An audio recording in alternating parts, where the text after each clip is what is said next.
Hi, I'm Mikelle, also known as Coach Mikelle. I have been practicing and teaching yoga for nearly 40 years.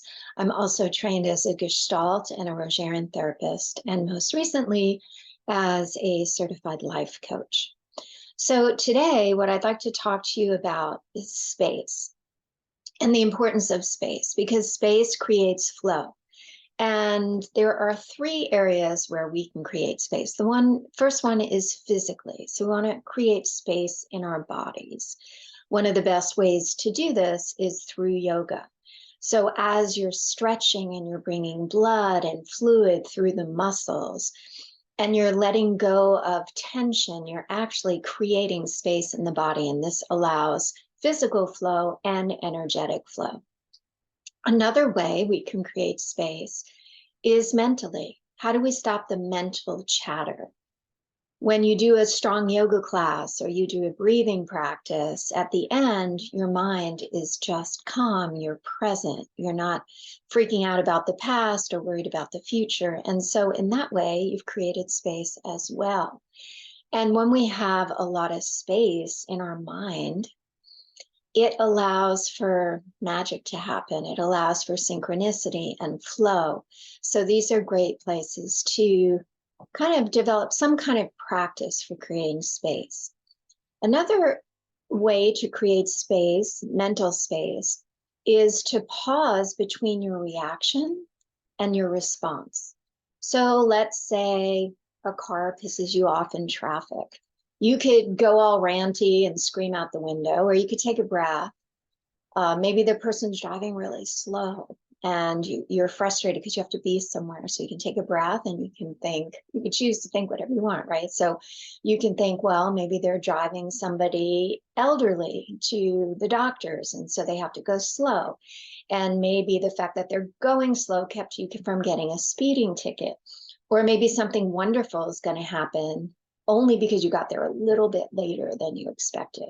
So there's a lot of ways that you can change your thinking and therefore change your response. And this is especially important in relationship because most of us are always trying to do the best thing. And sometimes it's really easy to misinterpret that. So if you go straight to a reaction and you don't allow time to kind of breathe in and wait before you respond, it doesn't always bring you the best outcome. Another way to create space is to move into what we call in yoga the witness mind. So the witness mind is the mind behind the mind. It's the mind that just witnesses. So you can have your chatter mind, it's thinking away, it's doing all these things. And then there's another mind that's just watching. And when you move into the witness mind, it creates a calmness, a wisdom, and a different layer, a different level of presence. So we've touched a little bit on body space and mental space, and any breathing exercise helps prevent the chatter, so that creates a mental space too. Let's talk about time space. So we're all, most of us have so many things we want to do, and we never seem to have enough time.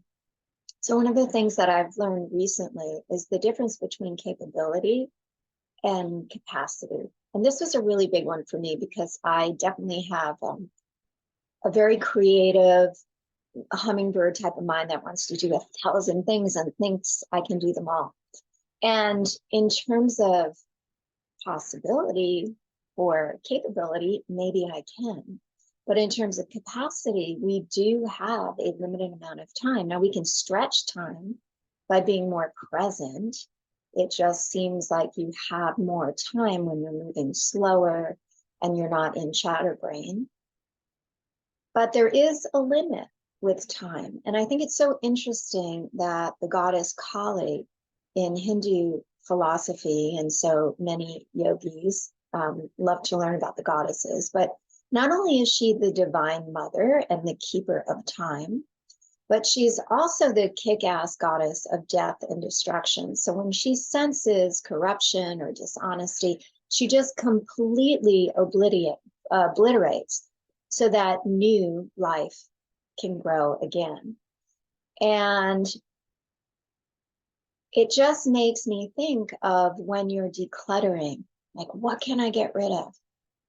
Not only decluttering in a physical way in your house, which always creates more flow and you just feel better about yourself, and there's a sense of ease when you don't have a lot of stuff, but also time clutter. Who is it that you really want to spend time with? Because so many times we're addressing people that we're not as close to, and then we don't have the time for people we are close to. How can I cut down on social media? How can I cut down on the mundane things that I really don't want to do? And so that reminds me of this incredible fortune cookie I once got, which was, it said, simplicity is the result of profound forethought. So things may look simple, but it takes a lot of consciousness to actually create a balanced, simple life of ease and non-stress. And so in these days where we have so much coming at us with all the great technology that's available, it's even more important to make sure that we have time space and that we understand the difference between capability and capacity. And of course, one way you can gain capacity is to, if you can afford it, is to hire help, and then you have more capacity. So if any of this resonates with you, I would love to hear from you. I'd love to hear what your experience with space is. And yeah, just leave a comment. Thank you.